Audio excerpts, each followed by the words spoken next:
There are photos that shouldn't matter, and yet they do. It was an ordinary Tuesday when I scrolled too far back into my gallery, past the vacations, the birthdays, the safe snapshots of a predictable life. I landed on a picture from years ago, me, in the bathroom mirror, hair messy from wind, crimson lipstick slightly smeared, bra strap intentionally showing under a loose white shirt. My smile wasn't polished. It was hungry, unfiltered. I didn't recognize myself, not because I had changed, but because I had buried her. That same afternoon, I was driving alone to a friend's birthday out of town, a rare occasion, just one night. He couldn't come. Some things at the office to sort out, he said. I didn't insist. The silence in the car was oddly comfortable. It gave me room to breathe without pretending. I wasn't running away, I was just moving. The small town welcomed me with sleepy streets and a breeze that smelled of dust and baking bread. Before checking into the guest house, I stopped at a cafe near the roundabout. Its windows were wide open, jazz spilling softly from the speakers. I ordered a cappuccino, expecting nothing, needing only caffeine and quiet. But then he appeared behind the counter, tall, dark-skinned, clean-shaven, with eyes that lingered too long. Not rudely, but knowingly. "You want something sweet?" he asked after handing me the cup. His voice was smooth, not put on. Real. The kind of voice that doesn't ask out of protocol. "No, thank you," I replied, reflexively polite. He tilted his head slightly, a smirk tugging at one side of his mouth. "You sure?" "People usually regret saying no to dessert," I smiled. And for some reason, I didn't rush away. I sat at a table by the window and let the heat of the coffee warm my palms. I watched people I'd never meet, walking dogs or carrying groceries, existing with no awareness of me. For a few minutes, I didn't belong to anyone. The coffee was good, but I knew that wasn't why I stayed longer than needed. Later that night, the celebration blurred into predictable. Conversations and glasses clinking over old stories I'd already heard. I laughed where expected, nodded where polite. I didn't drink much, just enough to feel less restrained. When I excused myself around 11, nobody protested. I wasn't the center of anything there. The guest house was quiet, a 2-story building, with old floral wallpaper and soft carpets that muffled my steps. My room faced the parking lot. As I searched my purse for the key, a voice startled me. "Didn't expect to see you again?" I turned. It was him, still in the same black shirt from the cafe, slightly rumpled now, sleeves rolled up, arms folded casually. He leaned against the building like he belonged there. "I could say the same," I said. He stepped forward. "Forgot something?" "My key," I murmured, fumbling more from the pulse that had jumped in my neck than from any real difficulty. He pointed to my hand. "It's in your other pocket. I found it." Of course it was. He didn't move to leave. "Good night," I said, not quite meaning it. "You too," he replied, eyes still on me. Not suggestive, but steady. Measuring. His presence wasn't aggressive. It was warm, grounded, but it left a weight in the air, like the room hadn't enough oxygen. Inside, I peeled off my jacket and shoes, sat on the edge of the bed, and listened to the sound of nothing. My phone buzzed with a message from my husband. "All okay?" I typed, "Fine, quiet, going to sleep early." And then I looked back at the mirror. My reflection wore a long-sleeved blouse and jeans, hair pinned back, safe, boring, gone. I opened the suitcase and pulled out the lace lingerie I'd packed without reason. Black, delicate, untouched since last year. I didn't put it on, I just held it. Felt the fabric with my fingertips. What would it feel like to be seen again? Not appreciated, not respected, seen. Not by someone who already knows how you take your coffee and which shoulder hurts when you sleep wrong, but by someone who doesn't owe you love, who chooses desire. When I turned off the lamp, the night didn't settle gently. It pressed against my skin like static, like a whisper that hadn't been said yet. And I knew, even if I never admitted it, that something had shifted. I didn't sleep well, not because of guilt, but because for the first time in years I was wide awake. The morning after didn't feel like consequence. It felt like a door left ajar. I showered quickly, Not because I had plans, but because the heat of the water against my skin stirred something restless. I let the steam linger longer than necessary, and ran my fingers over my legs more slowly than usual while shaving, as if remembering the shape of myself. Not for him. Not for my husband. Just for the version of me that hadn't felt anything vivid in a while. I chose my clothes carefully, more out of instinct than intent. Soft beige blouse, slightly unbuttoned at the collar, jeans that sat a little tighter on my hips than comfort dictated. And underneath, black lace, the same one from last night. I hadn't worn it in over a year. Maybe longer. No one would see it. But I would know. Downstairs, the lobby smelled of citrus and freshly mopped floors. I handed the key to the older woman at the desk, exchanged pleasantries, and stepped outside into the pale morning light. The sky was indecisive. Clouds hovered, unwilling to break into rain or retreat into blue. My car sat alone in the gravel parking lot, just beyond the entrance of the small cafe. I didn't mean to glance toward it, but I did. Of course I did. He was there again. He stood at the counter, wiping it down slowly, music playing faintly behind him. He didn't see me at first, or maybe he did, and pretended not to. I lingered by the driver's door, hand on the handle, debating nothing. I walked inside. Coffee? He asked without looking up. I was going to say goodbye, I said, surprised at how flat my voice sounded. He looked at me then, eyebrows raised in mock offense. No one says goodbye over dry lips. I sat down at the counter. He poured me a coffee. Black. I hadn't drunk it that way since college, but I didn't correct him. I sipped. It was bitter and honest. His hands moved with an unhurried confidence, like he knew how to fill silence without forcing it. The cafe was empty. We didn't talk much, and yet I didn't want to leave. I could give you a pastry for the road, he offered eventually.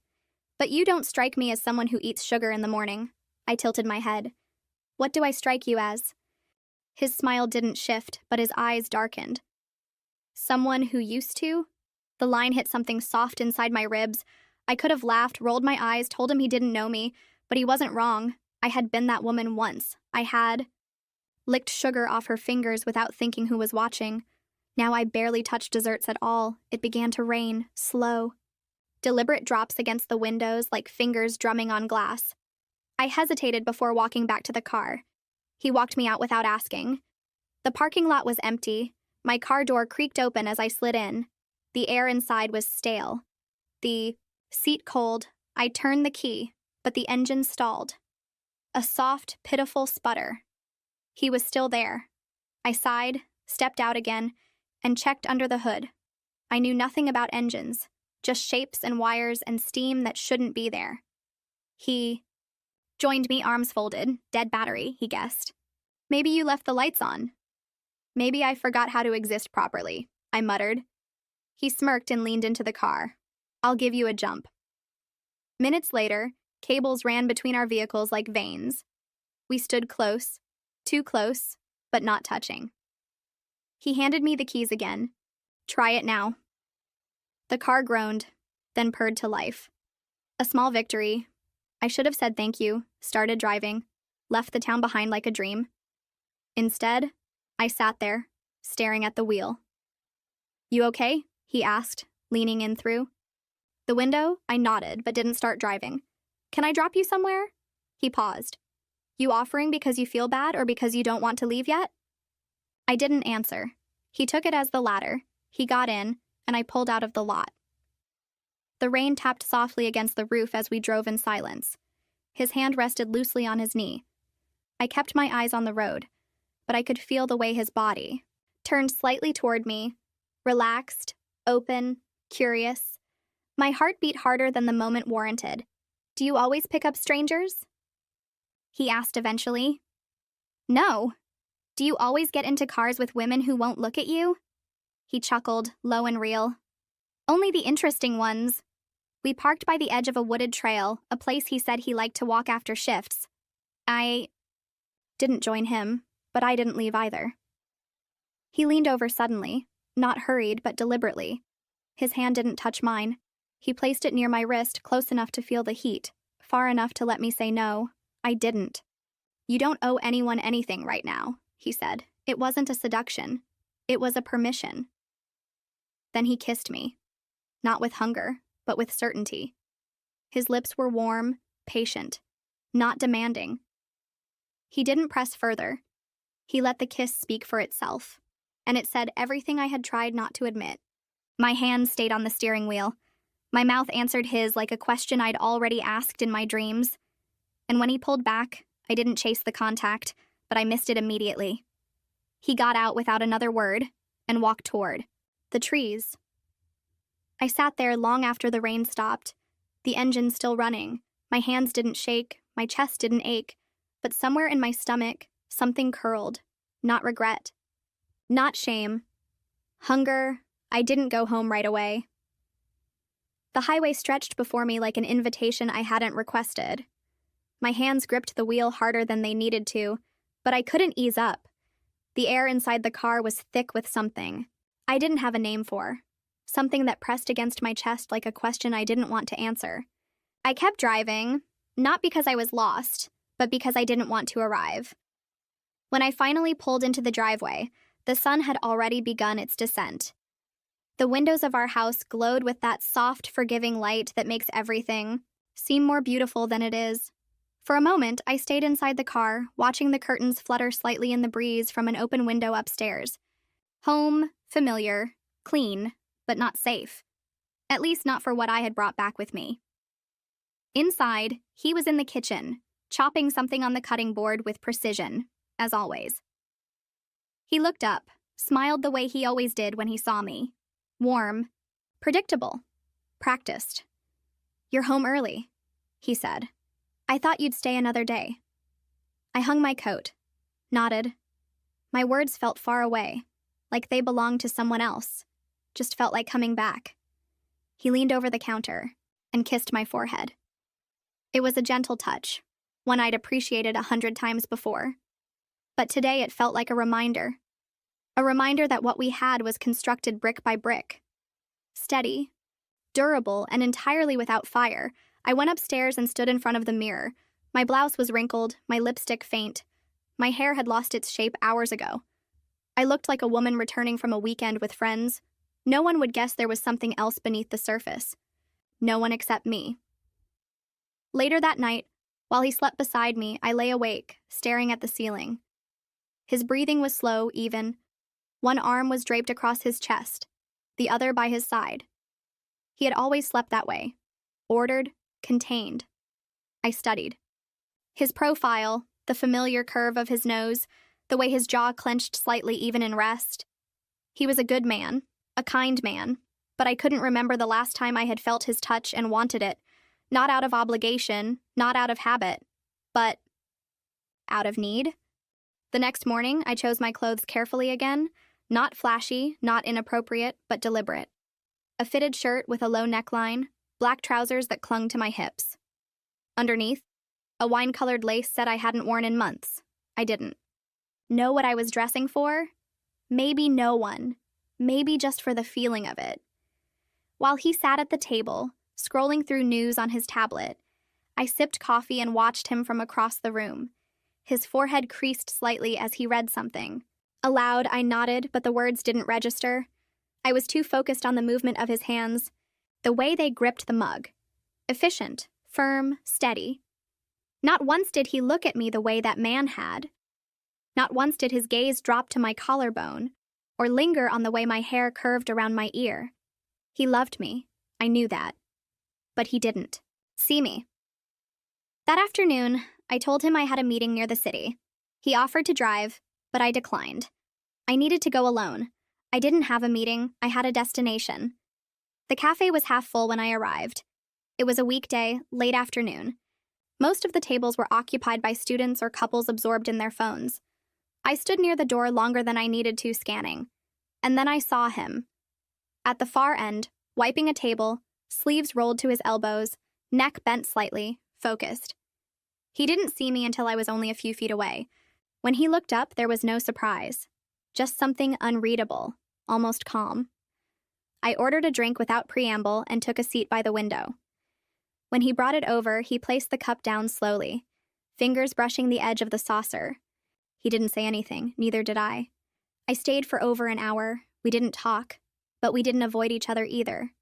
Occasionally, our eyes met, and in those brief glances, something passed between us. Recognition, memory, curiosity, maybe guilt, I wasn't sure. When I left, I didn't say goodbye. He didn't stop me. But as I opened the door, he called after, "Me, you came back." I paused, my hand still on the handle. "I don't know why," I admitted. He smiled, small and knowing. "You don't need to." Back in the car, my hand shook slightly on the wheel. Not from fear, from adrenaline. I had done nothing, and yet everything had changed. At home, I sat on the edge of the bathtub and stared at the floor tiles. My reflection in the mirror behind me showed a woman with flushed cheeks and unreadable eyes. I touched the skin just above my heart. Where the blouse dipped low, it still tingled. Not from contact, but from possibility. That night, when he kissed me before bed, I kissed him back with practiced ease. He smiled, satisfied, unaware. I lay. Next to him in the dark, the sheets cool against my legs, my thoughts louder than the silence between us. And for the first time in years, I wasn't sure who I wanted to be the next day, or with whom I had postponed the visit more than once. First because of work, then because of something else, an unease I couldn't name but couldn't ignore either. My friend had been insisting for weeks. "You're always working, come for a day, just to talk, to breathe." And so I agreed, not because I needed rest, but because I needed distance. From home, from him, from myself. She lived in the suburbs, in a familiar 2-story house, with a porch that creaked underfoot and a small yard cluttered with potted plants. Inside, the air smelled of roasted coffee and dried lavender with a hint of something sweet in the oven. It was comforting, like stepping into a memory that didn't belong to me but still made me feel safe. We talked about her son, her new obsession with pottery, our aging parents. I smiled at the right moments, sipped my coffee, nodded as she spoke about things I used to care about. My laughter was light but hollow. I kept one hand on my thigh under the table, fingers pressing gently into the fabric, just enough to ground myself, to remind my body I was still in it. In the middle of our conversation, she mentioned her gym. "You should come," she said. "It's new, actually kind of nice. And the trainer, well, he's a reason to go all by himself." She laughed, rolling her eyes. "But seriously, you'd like it." I wasn't planning to say yes, but I did. Maybe out of politeness, maybe out of curiosity. The gym was modern and open, with wide windows that let the late afternoon light spill across the polished floors. The music wasn't loud, but it had a pulse that felt like it was syncing with my heartbeat. We walked in, and almost immediately I saw him. He stood near the squat racks, correcting a client's posture with a firm hand and a neutral expression. Tall, broad-shouldered, dark-skinned, smooth under the lights, he moved slowly, deliberately, like someone aware of every inch of his own body, and every reaction it could provoke. There was nothing performative about him, just control. When our eyes met, it wasn't a jolt. It was a pull. His gaze didn't shift away politely like most men's did. He didn't smile. He simply looked steadily, like he already knew what I was doing there, even if I didn't. My friend introduced me quickly. Offhandedly, he nodded, said my name once, then added, "You have a strong posture." I didn't answer. The compliment wasn't flirtatious. It was clinical. But I felt heat bloom low in my stomach anyway. He joined us during the warm-up, demonstrating stretches. I watched his hands more than the movements, his fingers firm, precise, like they'd been taught not just how to support, but how to command. At one point, he adjusted my shoulder, just 2 fingers grazing my skin through the fabric. My breath caught. He didn't notice or pretended not to. Afterward, while my friend chatted with someone by the lockers, I stayed behind to refill my water bottle. He passed by slowly, nodded once, then said, "You don't use your full range. Your body's capable of more than you're letting it do." There was no suggestion in his tone, no insinuation, and yet it echoed in my spine like a challenge. That night, I didn't sleep. Not from guilt, not even from excitement. It was something else, a thrum that wouldn't settle, like I'd brushed against an electric wire and now couldn't discharge the current. At home, he didn't notice. My husband, he asked if I was tired, and I nodded. He kissed my temple, and I didn't pull away. But I didn't lean in either. My body sat there at the dinner table, hands around a warm bowl of soup, while my thoughts drifted backward, past the wooden floors of the gym, the cold metal of the water fountain, the faint pressure of his fingers. I stood in front of my closet the next morning, hand resting on a hanger that held a sleek black bodysuit I hadn't worn in years. It was too fitted for errands, too revealing for dinner with family, but perfect for a workout. I chose it without hesitation. Over it, I pulled on a loose zip-up, left it halfway open. In the mirror, I saw something I hadn't seen in a long time. My own body as a question, not a solution, not a duty, something asking to be felt again.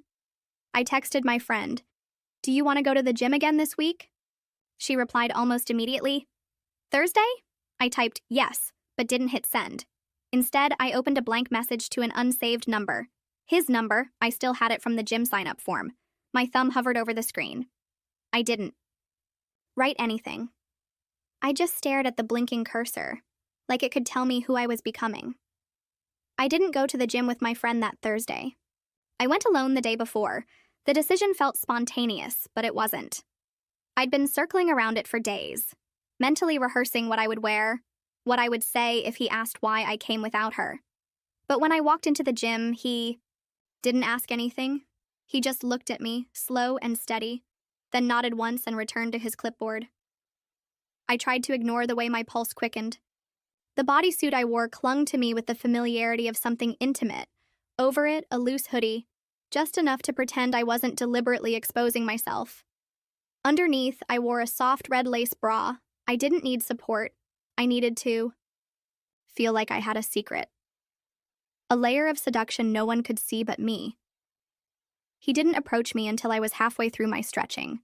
I was seated on a mat, legs extended, arms above my head, spine long and exposed. I felt him before I saw him. His steps were quiet, but his presence wasn't. "You stretching or trying to convince me you don't need help?" He asked from behind. I turned my head slightly, not fully. Maybe both. He walked around to face me, crouched down slowly so our eyes were nearly level. His gaze was unreadable, but focused. "You breathe shallow," he said. "That's why you're tight," I didn't reply. My chest rose and fell deliberately now. He reached forward, placing 2 fingers gently at the top of my sternum. Not hard, just enough to feel the warmth of skin under fabric. "Breathe here," he said. I obeyed without thinking. That moment held a quiet in which I became acutely aware of how close his face was, the sharp line of his jaw, the veins in his forearms, the stillness of his body.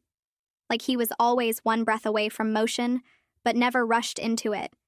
He didn't move his fingers, not at first. And I didn't move mine, though. They were curled tightly into the mat. Then he stood. "Come see me after," he said, "if you want to work on your range." That hour passed in a blur of half-effort and distraction. I went through the machines, the cardio, the usual routines, but none of it mattered. My eyes returned, to him more than they should have, watching how he coached others, how he used touch differently. Professional, distanced. With me, it had been slower, measured, almost exploratory.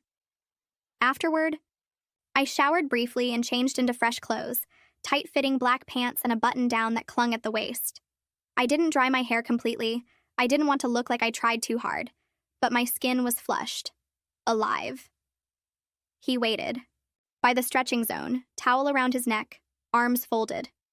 When he saw me, he didn't smile, just gestured toward the empty studio room behind the mirrored wall. We stepped inside. He locked the door, not loudly, just the quiet turn of the latch that sent a jolt down my spine. The room was still, lit only by the fading light outside. He walked slowly to the center of the floor, stopped and turned. "Shoes off," he said. I obeyed.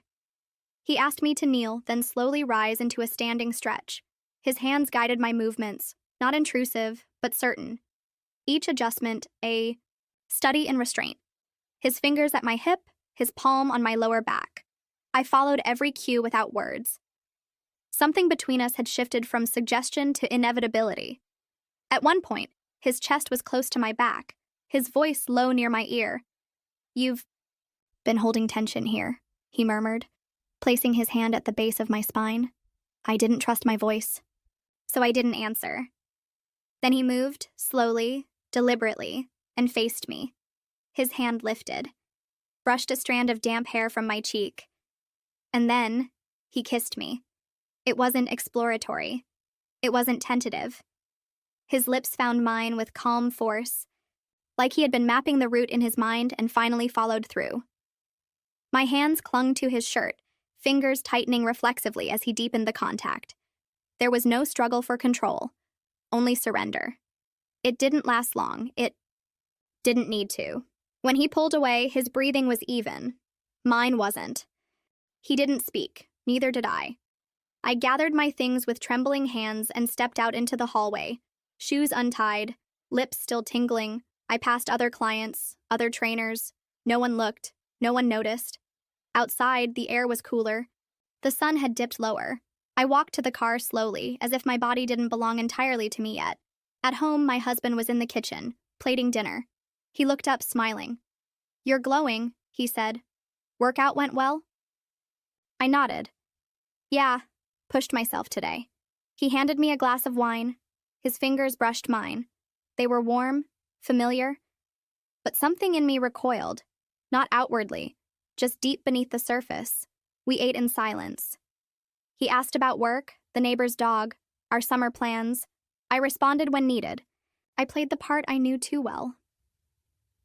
That night, in bed, he reached for me under the sheets. I didn't stop him, but I didn't close my eyes either. I stared at the ceiling as his hands moved over my body, searching for something that used to be effortless between us. He kissed my neck, whispered my name. I responded with soft gasps. Appropriate. Expected. But my mind was elsewhere. My skin remembered another touch. My mouth remembered another taste. When he finished, he held me close, his breath slowing against my shoulder.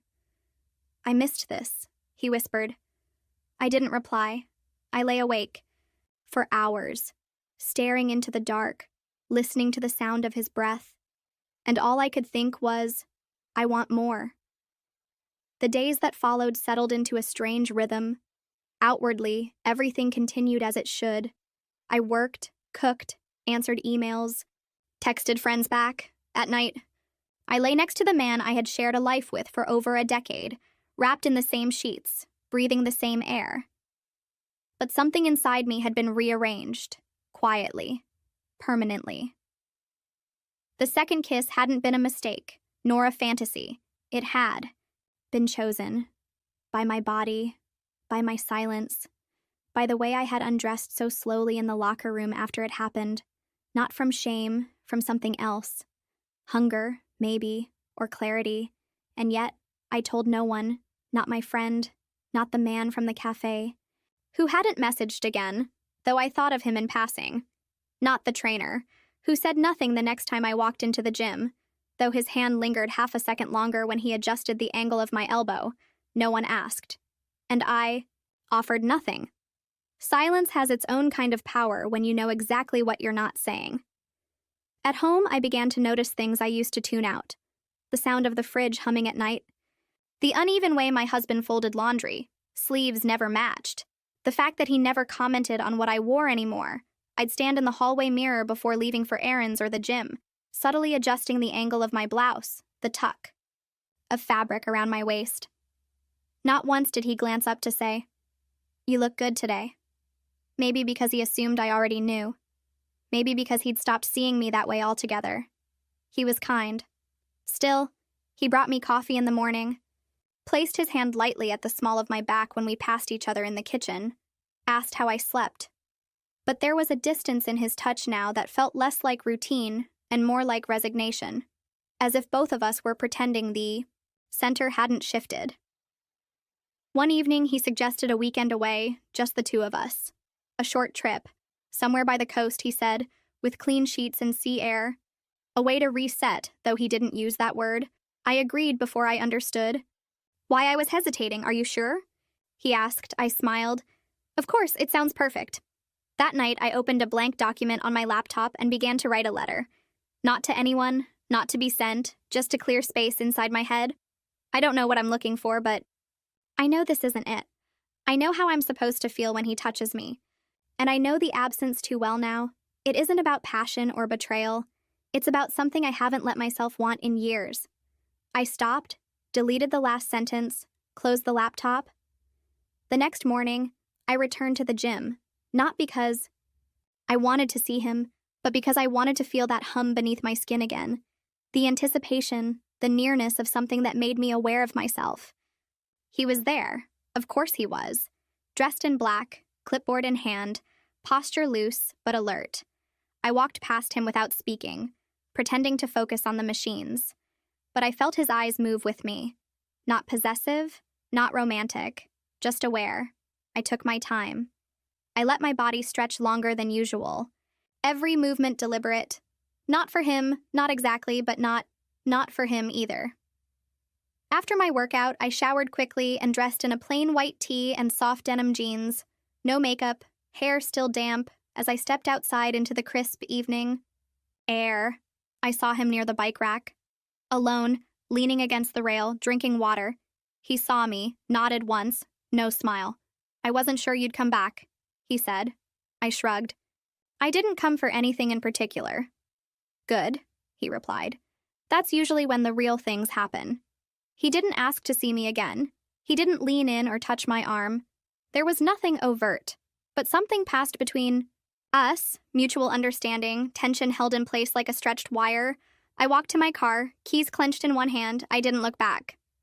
Later that night, as I folded laundry in the bedroom, I realized I had stopped checking my phone. Not for work, not for him, not for anyone.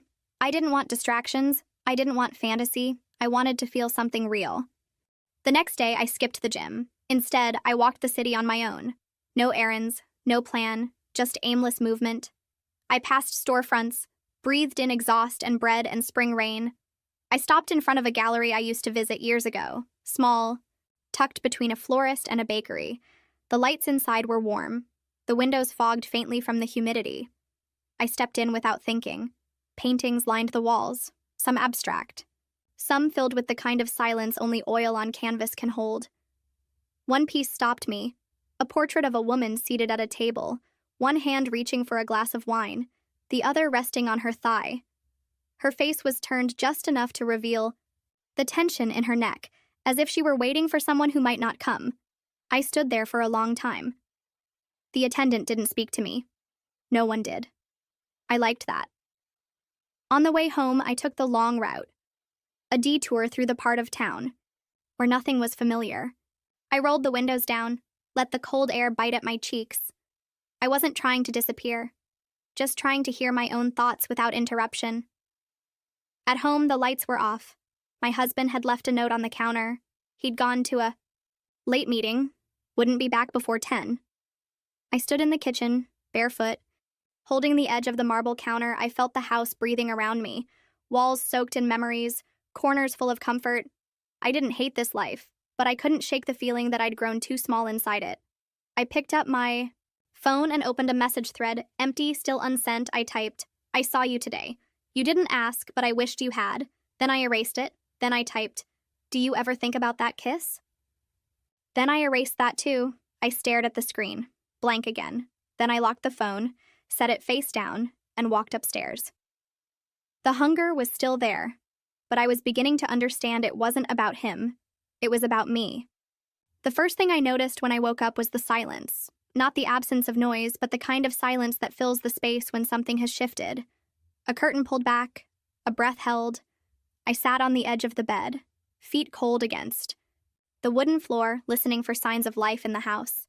His footsteps, the sound of the kettle, the rustle of a shirt being ironed, nothing.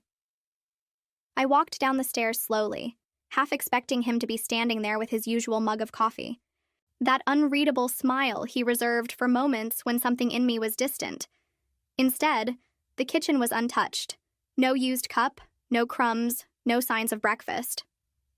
On the counter, a folded note. I didn't open it right away. My hand hovered over it, fingertips grazing the edge. I had the irrational thought that opening it would make something irreversible, that once I saw what was inside, I'd have to decide whether I was going to keep pretending or not. When I finally unfolded it, I saw his handwriting. Neat, careful, almost too careful. I took the morning off. Thought you might want some time alone. You've seemed somewhere else lately. If there's something we should talk about, I'm... Here it wasn't accusatory, it wasn't suspicious. It was worse than that, it was kind. I stared at the paper, trying to absorb the weight of what wasn't said. He knew something was wrong. Not the details, not the moments, but the distance.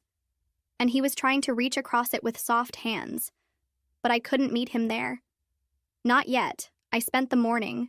Drifting from room to room like a stranger in my own life, I pulled clothes from the laundry basket, folded them absently, rearranged books that didn't need rearranging, sat on the living room floor for a while, legs crossed, staring at nothing. In particular, the phone buzzed once around noon. A message, unknown number, tomorrow, 7 p.m., that gallery you like. No name, no emojis, just a location and a time. I read it 3 times before locking the phone again.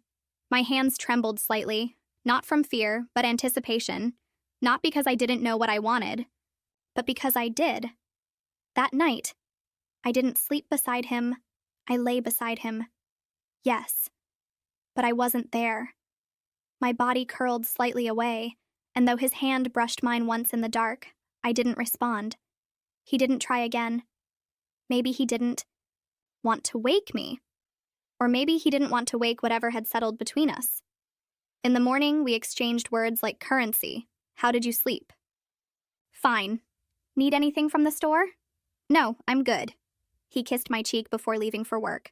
I closed the door behind him and stood there for a long time, hand still on the knob, feeling the emptiness expand in the space he'd just left. By afternoon, I had already chosen what I would wear.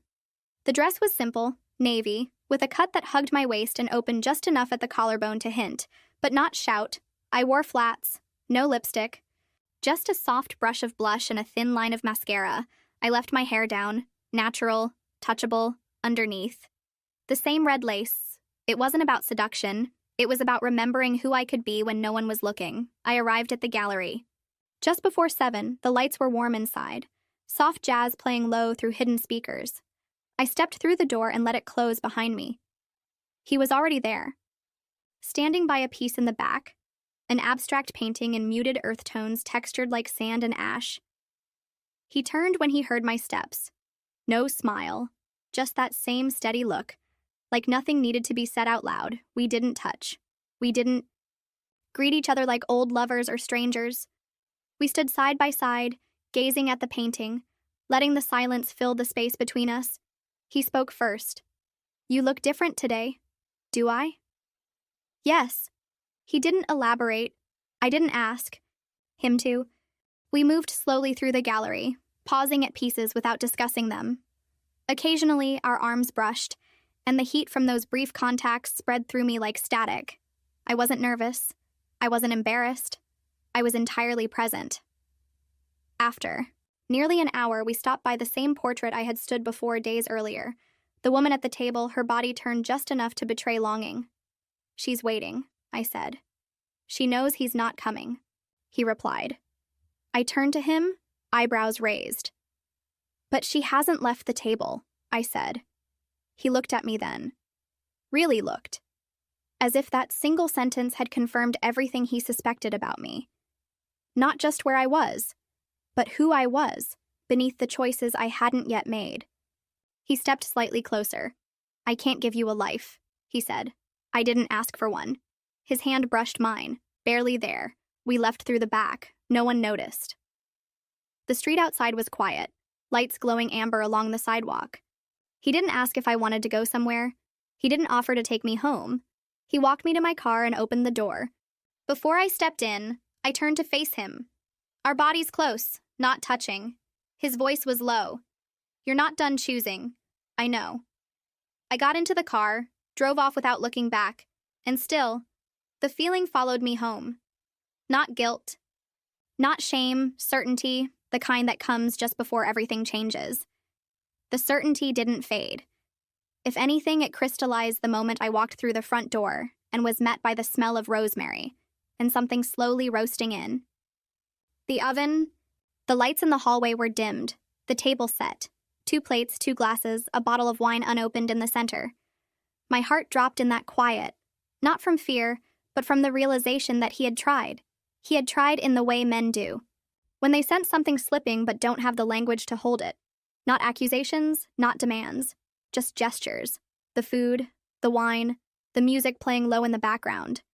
Probably from a playlist we'd made together years ago, back when making playlists still meant something. He emerged from the kitchen, wiping his hands on a towel, his face carefully unreadable.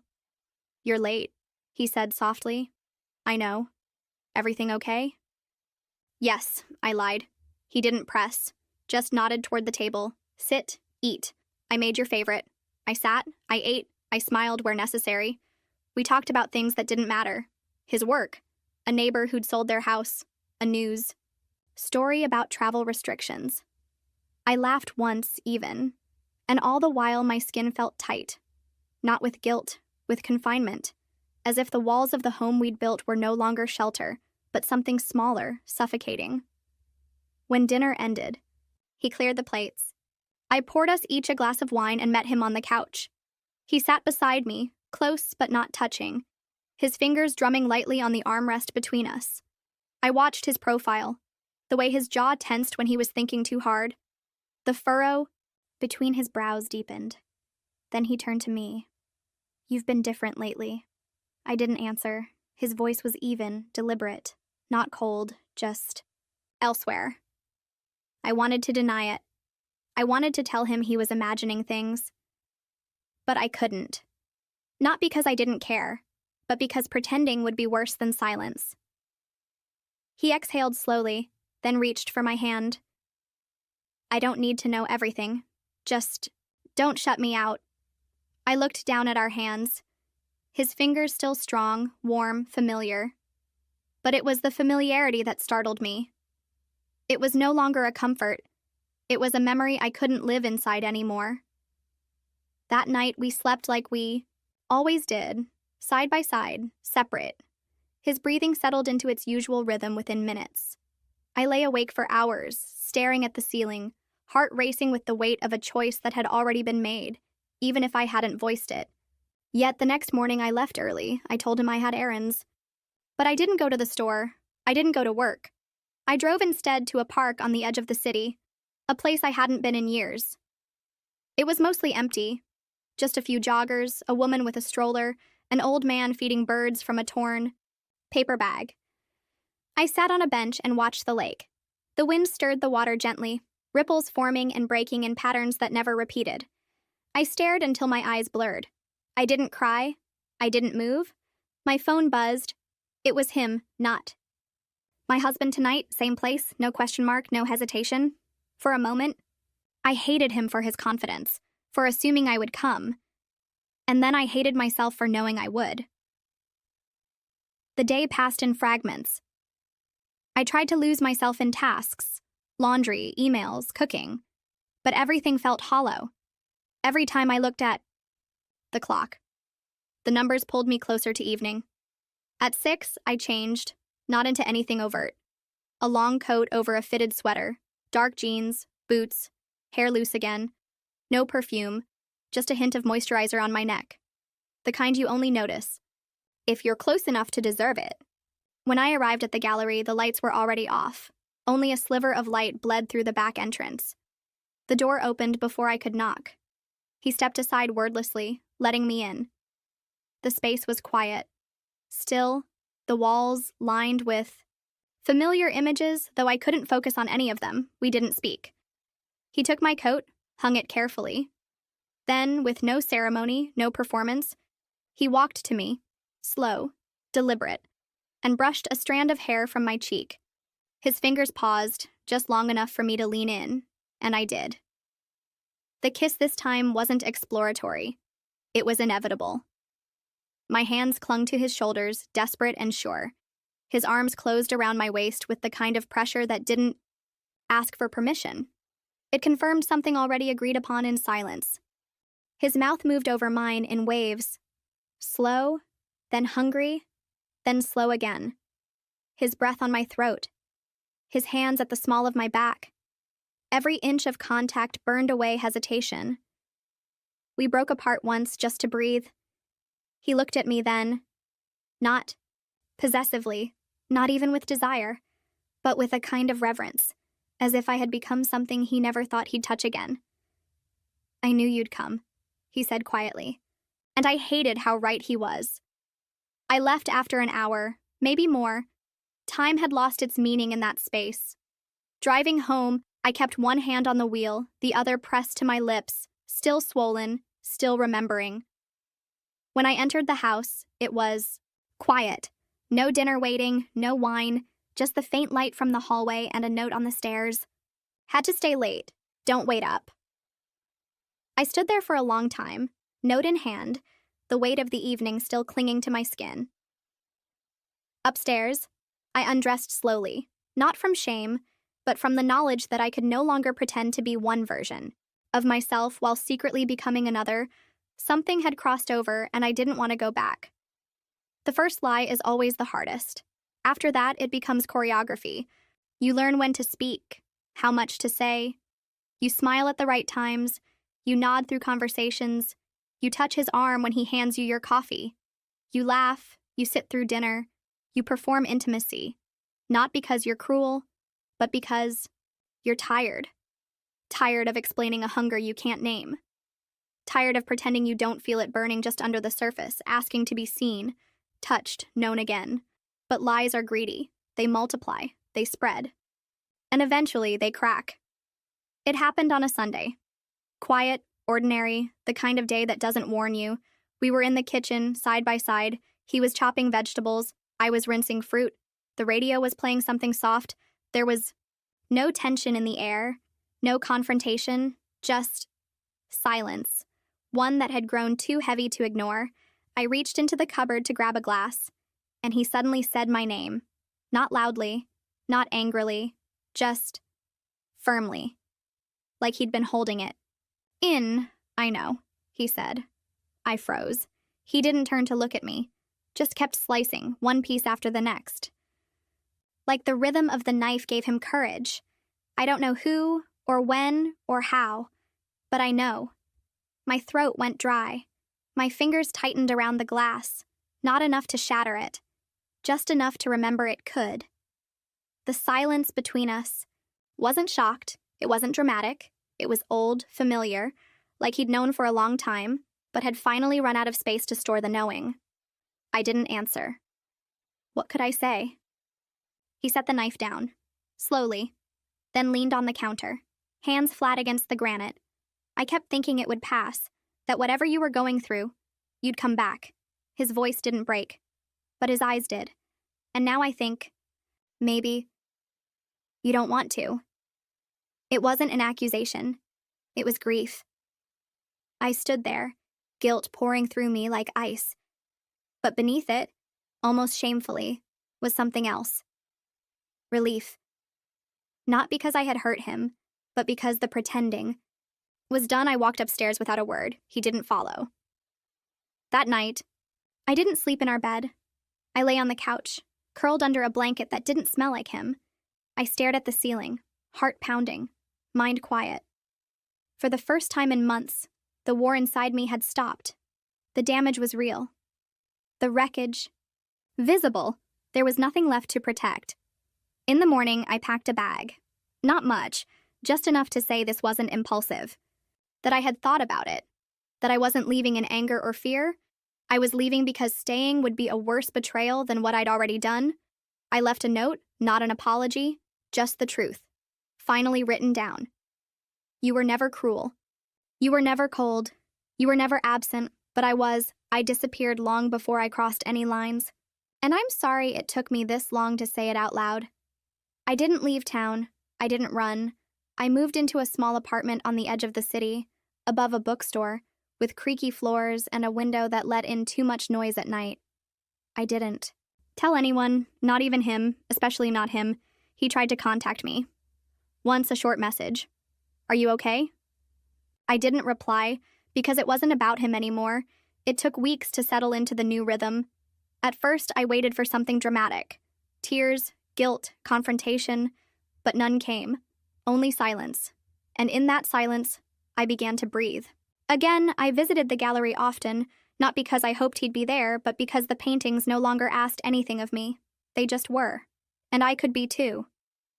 One evening, weeks later, I walked in, and there he was. He didn't approach. Just nodded once from across the room. I nodded back. No kiss, no secret glances, no whispered invitations, just mutual understanding. Two people who had walked to the edge of something and chosen different ways down, I left before he did. Quietly. On the way out, I paused in front of the painting of the woman at the table again. She hadn't moved. The glass of wine was still untouched, her gaze still tilted just so, waiting for someone who might never come. But this time I didn't see myself in her. I saw a woman who had waited long enough and finally stood up.